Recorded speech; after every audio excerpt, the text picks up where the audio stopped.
ஆரம்பாக்கம் சிறுமி பாலியல் வன்கொடுமை வழக்கில் அசாமைச் சேர்ந்த காலே ராஜு விஸ்வகர்மாவுக்கு இரட்டை ஆயுள் தண்டனை விதித்து திருவள்ளூர் போக்சோ நீதிமன்றம் பரபரப்பு தீர்ப்பளித்துள்ளது. தீர்ப்பு விவரம் என்ன? திருவள்ளூர் மாவட்டம் கும்மிடிப்பூண்டியை அடுத்த ஆரம்பாக்கத்தில் கடந்த ஜூலை மாதம் 12ஆம் தேதி தனியார் பள்ளியில் 4ஆம் வகுப்பு படித்து வந்த சிறுமி அரை நாள் வகுப்பு முடிந்து வீட்டிற்கு சென்று கொண்டிருந்தார்.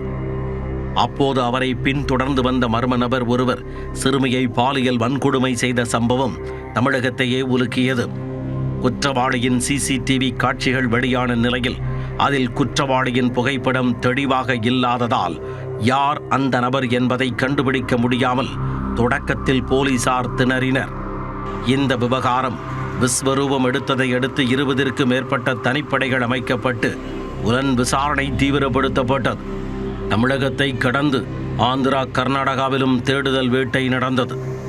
ஜூலை 25ஆம் தேதி ஆந்திர மாநிலம் சூலூர்பேட்டையில் ரயில் நிலைய நடைமேடையில் மர்ம நபர் நடமாடுவதாக கிடைத்த தகவலின் பேரில் போலீசார் அப்பகுதியை சுற்றி வளைத்தனர்.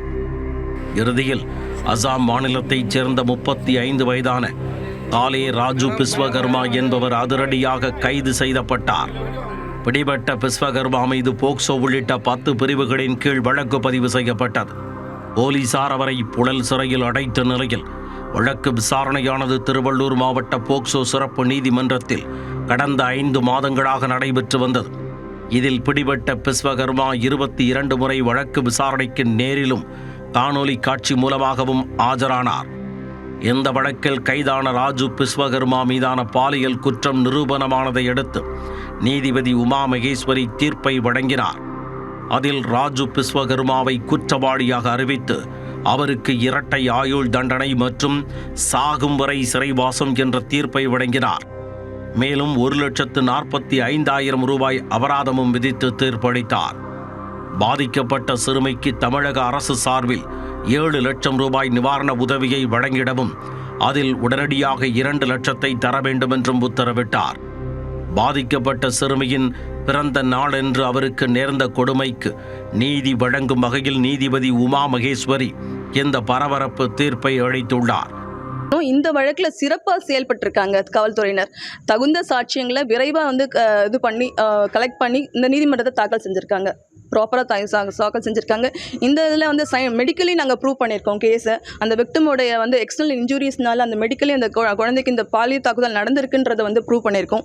சயின்டிஃபிக்கலி டிஎன்ஏ ரிப்போர்ட்ஸும் அதுக்கப்புறம் அந்த குழந்தைகிட்டேருந்து கலெக்ட் பண்ண மெட்டீரியல்ஸும் எதுலேருந்து கராபரேட் ஆகிடுச்சு. அந்த குழந்தையோட எவிடன்ஸோட ஃபுல்லாக கராபரேட் ஆகிடுச்சு.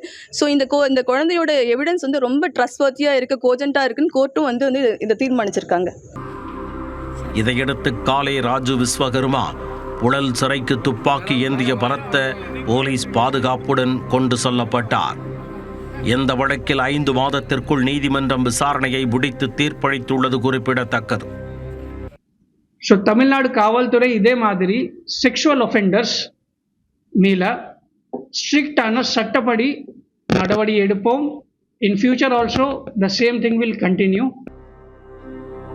இந்த வழக்கை திறம்பட கையாண்டு குற்றவாளிக்கு தண்டனை பெற்று தந்த திருவள்ளூர் டிஎஸ்பி தமிழரசி, கும்மிடிப்பூண்டி டிஎஸ்பி ஜெயஸ்ரீ, அரசு தரப்பு வழக்கறிஞர் விஜயலட்சுமி மற்றும் ஆரம்பாக்கம் காவல்துறையினருக்கு திருவள்ளூர் மாவட்ட எஸ்பி விவேகானந்த சுக்லா பாராட்டு தெரிவித்துள்ளார்.